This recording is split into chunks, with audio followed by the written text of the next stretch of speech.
ለእናቴ እኮ ነው የመጣሽው። ደግሞ የኔ እናት ብቻ ሳትሆን ያንቺን እናት ነበረች። አዎ ነበረች። አሁንም እኮ እናቴ ናት። ዝም በይ። እናትሽ አይደለችም። እናትሽ ብትሆንማ ነፍሰ ገዳይ አትልኪባትም ነበር። እንኳን የኔ እናት ያንቺ እናት ልትሆን ቀርቶ ሀረግ ራሱ ያንቺ እናት አይደለችም።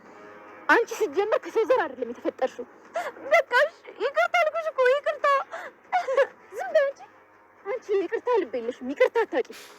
አውቃለሁ። የእውነትን እንደ በፊቱ መስዬሽ ከሆነ በጣም ሳስተሻል ይሉ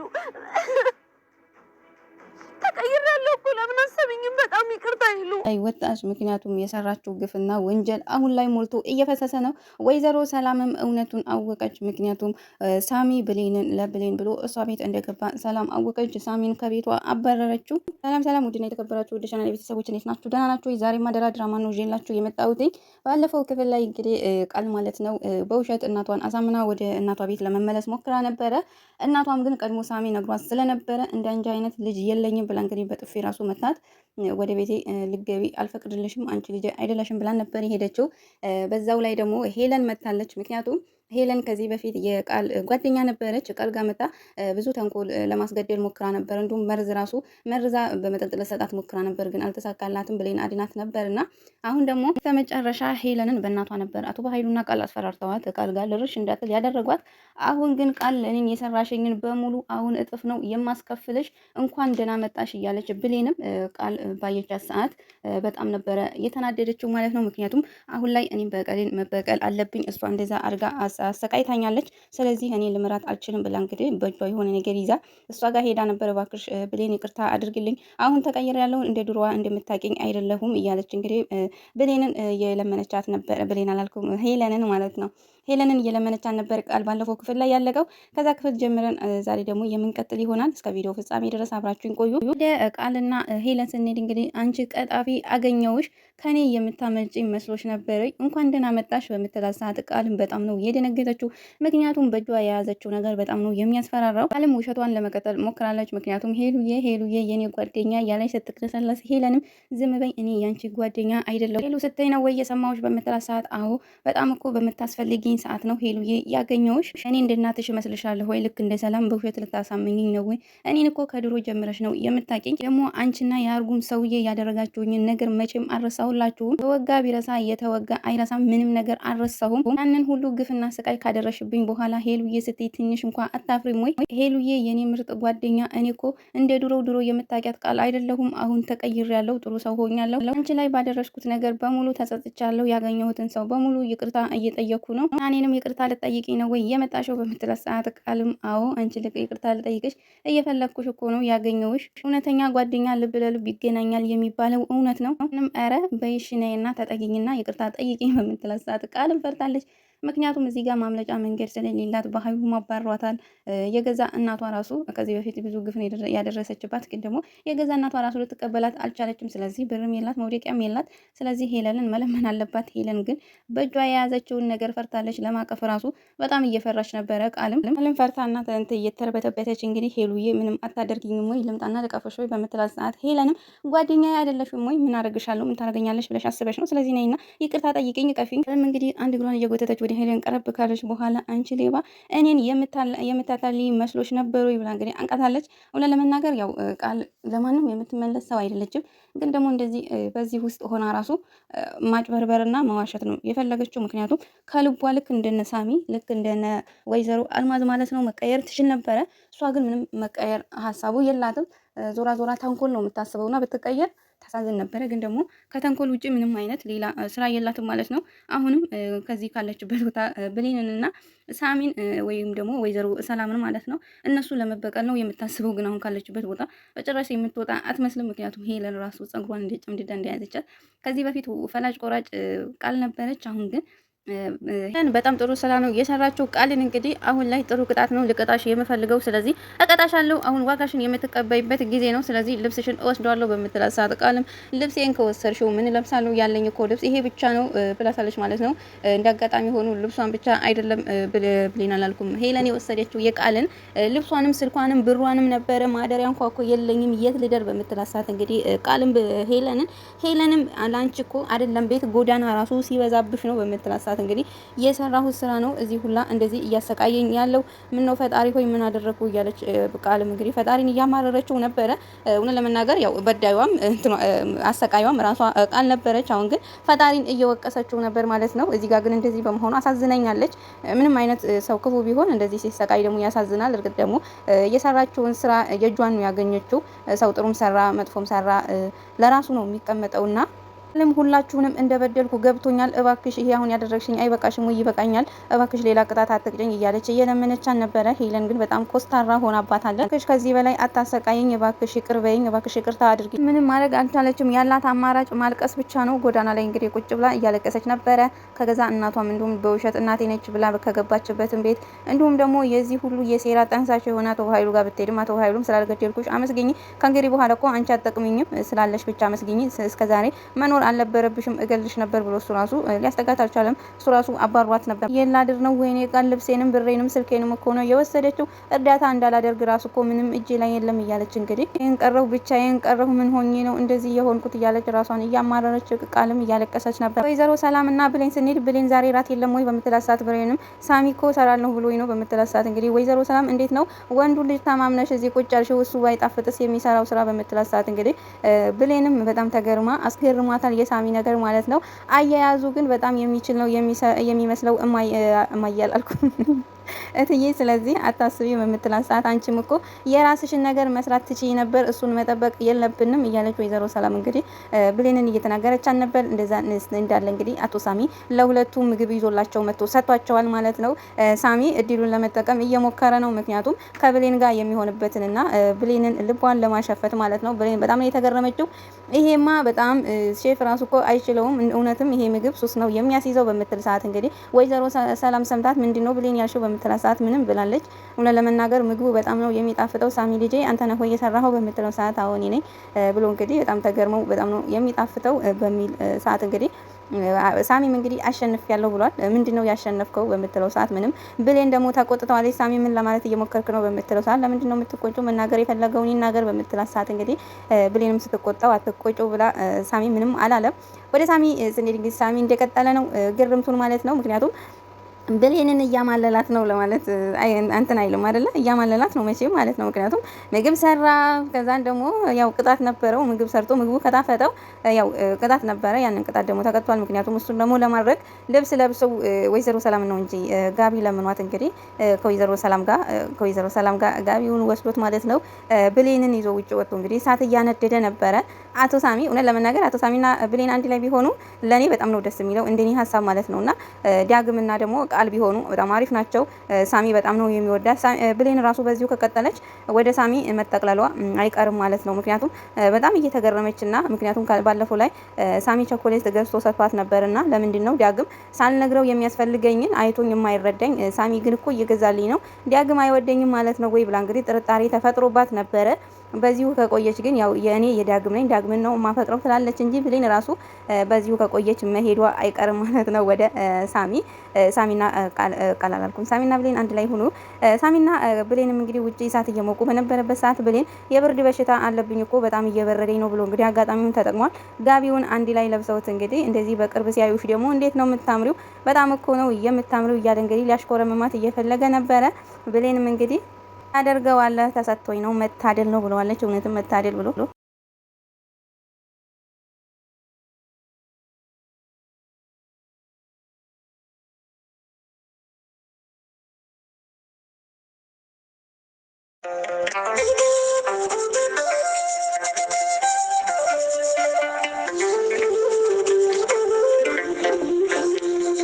በስመ አብ ወወልድ ወመንፈስ ቅዱስ አሐዱ አምላክ አሜን።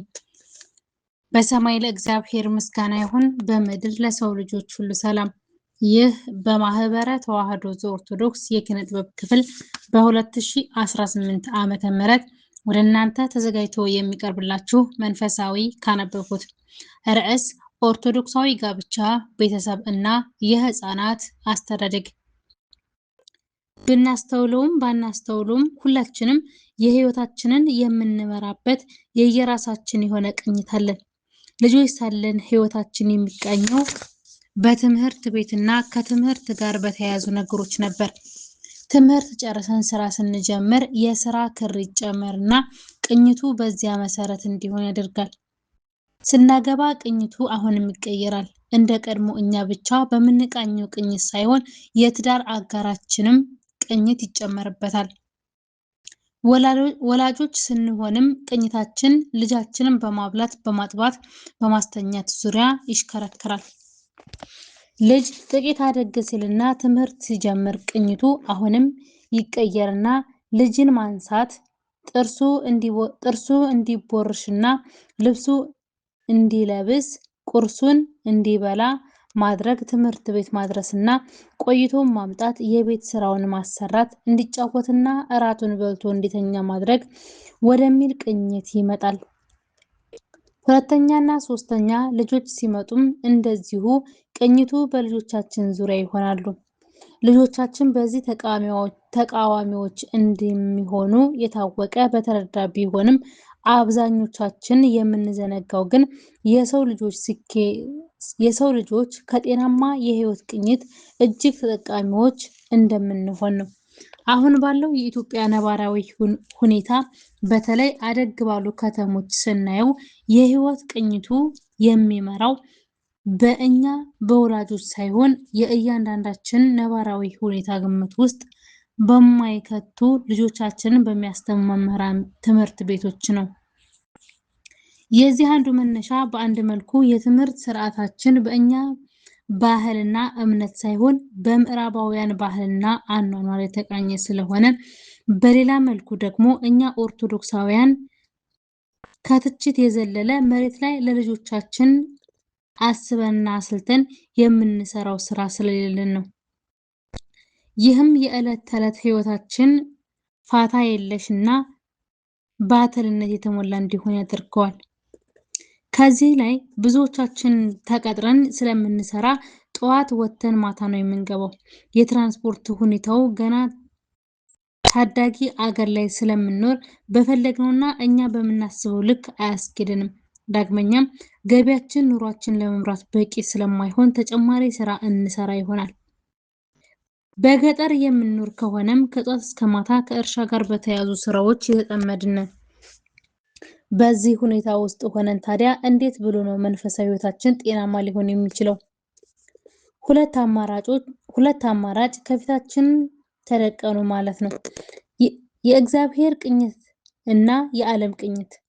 የዓለሙ ቅኝት ተከትለን ከሄድን ከእግዚአብሔር ጋር ያለን ግንኙነት ጥያቄ ውስጥ ይገባል። የእግዚአብሔርን ቅኝት ተከትለን ከሄድንም ከእርሱ ጋር ያለን ግንኙነት ጠንክሮ ሌላውን ህይወታችንንም በዚያ መሰረት እንድንመራው ያደርገናል። ስለዚህ እንዴት ቅኝቱን ማስተካከል እንችላለን? ከመብራታችን በፊት እንጸልያለን። ስንጨርስ ስብሐት እንላለን። አንዳንድ ጊዜም ደግሞ ጠዋት ላይ ተሰባስበን አጭር ጸሎት እናደርሳለን። ሰብለ ድንግል ነጋዴ የ6 ልጆች እናት ኦርቶዶክሳዊ ተዋሕዶ ቤተክርስቲያን ዓመቱን በወቅታት ተከፋፍለዋለች። ወቅታቱን በውስጣቸው ብዙ ክፍሎች አሏት።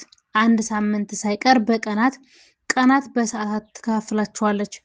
በሰዓታት ራሱ በየትኛው ሰዓት ምን እንደምታከናውን ታሰናዳለች። በአጭሩ የራሷ የሆነ ቅኝት አላት። ይህም ምዕመናንን የምትመራበት ነው። ስለዚህ እኛ ከእናታችን ተምረን በትንሿ ቤተክርስቲያን የምንመራው ህይወት በመንፈሳዊ ቅኝት የተቃኘ ልናደርገው ይገባል። እግዚአብሔር ጊዜን የሰጠን የጊዜ ባሪያ እንድንሆን ሳይሆን በጊዜ ለመንግስቱ የሚያበቃን ስራ እንድንሰራበት ነውና። ጠዋት ላይ የዕለቱን መዝሙረ ዳዊትና ውዳሴ ማርያም እናደርሳለን። ምግብ ከመብላታችን በፊት በኋላም እንጸልያለን። ምግብ ከመብላታችን በፊትና በኋላም እንጸልያለን። ማታም የልጆቻችን እንቅልፍ ከመምጣቱ በፊት የመኝታ ጸሎት እናደርሳለን። አንቀጸ ብርሃን የመንግስት ሰራተኛ የ2 ልጆች እናት። እግዚአብሔር ስነ ፍጥረትን በ6 ቀናት የፈጠረው በአንድ ቀን ወይም በቅጽበት መፍጠር አቅቶት አይደለም። በ7ኛው ቀን አረፈ ተብሎ የተነገረለት በባህሪው ድካም ስላለበት አይደለም። ጊዜን በስርዓት መጠቀምን ለእኛ ሊያስተምረን ነው እንጂ። ስለዚህ የቤተሰባችን ቅኝት እኛ ልንመረምረው ይገባናል። የህይወታችንን ቅኝት ሌላ ውጫዊ ኃይል እንዲቃኘው መፍቀድ የለብንም። ይህም ለምሳሌ ልጆቻችንን የሚማሩበትን ትምህርት ቤት ከመምረጥ ሊጀምር ይችላል። ይህን የህይወታችንን ቅኝት ግምት ውስጥ ሊከቱ የሚችሉ ትምህርት ቤቶች ልጆቻችንን ልናስተምር እንችላለን። ከዚሁ ጋር ባልና ሚስት ጊዜ ወስደን ቁጭ ብለን መሆን ካለበት በተቃራኒው እየሆነ ያለውን ነገር ልንመረምር እንችላለን። ለምሳሌ የተለያዩ የቴሌቪዥን መርሃ ግብራትና ፊልምን በመመልከት፣ ስልክ በመነካካት፣ ኢንተርኔት በማየት፣ ጌም በመጫወትና በመሳሰሉት ላይ የምናሳልፈው ጊዜ ካለ ልናይና መመጠን መተው ያለብንን መተው ሊያስፈልገን ይችላል። ከመስሪያ ቤት ወደ ቤት ይዘነው የምንመጣው ስራ ካለም የመስሪያ ቤቱን ጊዜ ለመስሪያ ቤት፣ የቤታችንን ጊዜ ለቤት እንዲሆን ልንወስን እንችላለን። ከአኗኗራችን አንጻርም እንደ ጎረቤት ሳይሆን እንደ ራሳችን ቤት መኖር እንደሚገባ ልናስተውል እንችላለን።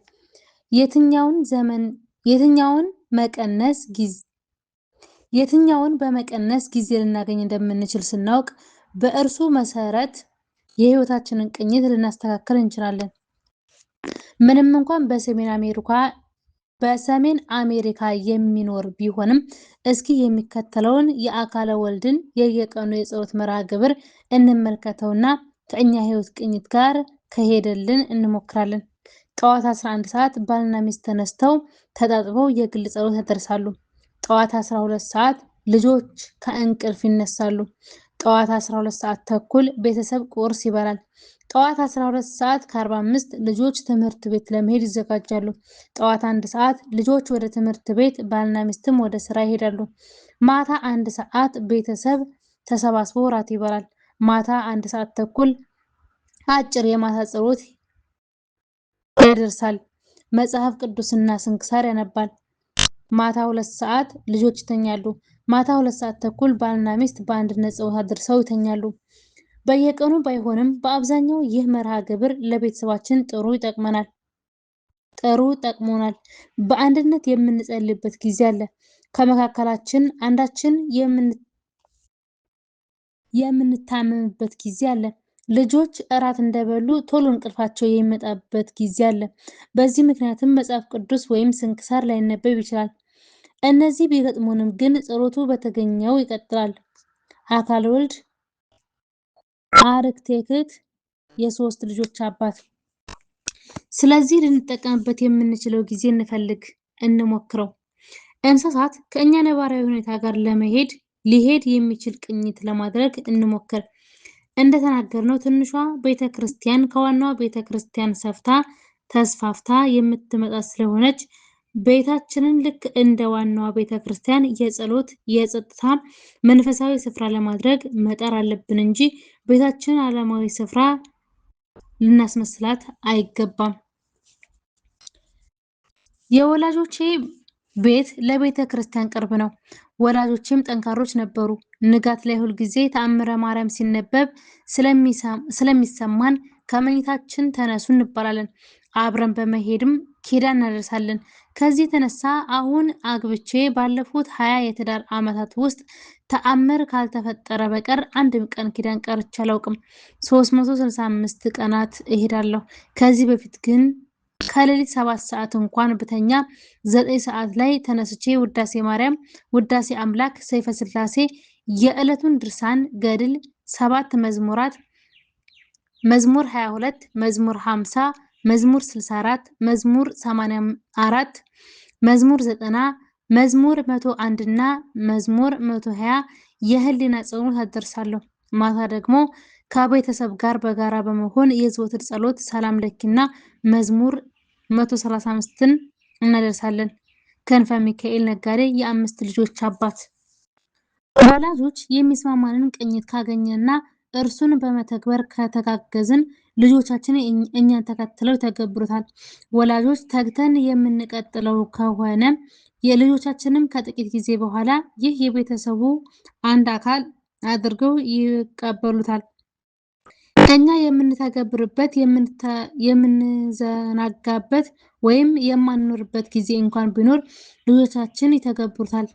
መርሳት የሌለብን ከዚህ በፊት እንደተነጋገርነው በሰርጋችን ቀን ያደረግነው ተክሊል አንዱና ዋና ዓላማው ለቤታችን ንጉስና ንግስት ሆነን ቤተሰባችንን በአግባቡ ማስተዳደር እንድንችል ስለሆነ ቅኝቱና እኛ መቆጣጠር ማስተዳደር ይኖርብናል።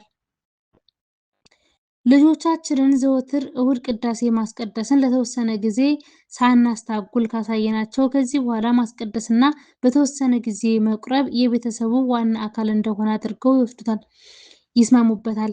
በሁሉ ነገር እንደዚህ ነው። አባባና እማማ ቁርጥ የሆነ ቅኝት እንዲኖር ከተቆጣጠሩ ከጥቂት ጊዜ በኋላ ይህ የቤተሰቡ አንድ አካል ይሆናል። ይኸውም መብላት፣ መጠጣት፣ ጥርስ መቦረሽ ሳይሰለች በየቀኑ እንደምናደርገው ነው። እንደዚህ ሲባል ዝለት አይኖርም ማለት አይደለም። ልጆቻችን ቶሎ ይነሱልናል ማለት አይደለም። ሳይነጫነጩ ሁሉ ነገር እሺ ይሉናል ማለት አይደለም። ማየት ያለብን ልጆቻችንን የምንሰራቸውና የምናሳድጋቸው እንደዚህ መሆኑ ነው። ጥቂት አደግ ሲሉ እየቀለለ ይመጣል። ለምን እንደምንጸልይና እንደምንሰግድ እንዴት እንደምንጸልይና እንደምንሰግድ ወደ መጠየቅ ይመጣሉ። አንዳንድ መኪና የሌለው ቤተሰብ በህዝብ ትራንስፖርት ወደ ስራ ሲሄድ መኪና ላይ ጸሎትን ያደርሳል። ይህ ግን በቅዱሳት ስዕላት ፊት መቆም የሚያደርሱትን ያህል ጸጥታና ተመስጦ ላይኖረው ስለሚችል በተቻለ መጠን በቤት ብናደርስ መልካም ነው። አንዳንድ ጊዜ ቅኝቱን በፍጹም የማንቀይረው ቋሚ ህግ አድርገን ማየት ላይኖርብን ይችላል። ከአቅማችን በላይ የሆኑ ሁኔታዎች ሊያጋጥሙን ይችላሉ። በአንዳንድ ማህበራዊ ጉዳዮች ለምሳሌ በሰርግ፣ በሀዘን ወይም በዘመድ ጥየቃ የምናመሽበት ጊዜ ሊኖር ይችላል። በእንደዚህ አይነት ጊዜያት ትንንሾቹ ህፃናት ሊተኙብን ስለሚችሉ ጸሎቱን በመኪና ላይ ልናደርሰው እንችላለን። ምናልባት ቤተሰብ አባላት ውስጥ የታመመ ካለም በጸሎት ክፍላችን ሳይሆን ታማሚው በሚተኛበት አልጋ አጠገብ ጸሎቱን ልናደርስ እንችላለን።